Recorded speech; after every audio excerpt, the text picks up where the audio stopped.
Prabhas fans hot అయితే sorry భయ్యా.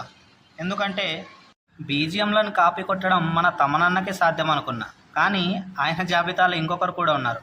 ఆయన ఎవరో తెలుసా? సంతోష్ నారాయణన్. ఈయన ఎవరో తెలుసా? దసరా మూవీకి సంగీత దర్శకుడు. ఈయన చేసిన పని ఏంటో తెలుసా? ఒకసారి ఇది వినండి.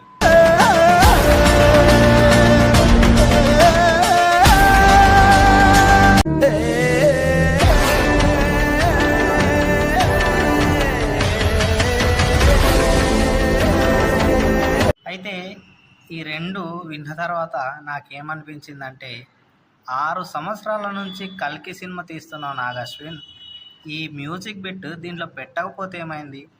ఆల్రెడీ దసరా మూవీలో ఈ మ్యూజిక్ బిట్కి ఫ్యాన్ ఫాలోయింగ్ బాగానే ఉంది, దీంట్లో కూడా పెట్టడం అవసరం? ఇలా పెద్ద పెద్ద స్టార్స్తో సినిమాలు తీసేటప్పుడు ఇలాంటి చిన్న చిన్న పాయింట్లతో దొరికిపోకు, మళ్ళీ నీకు సినిమాలు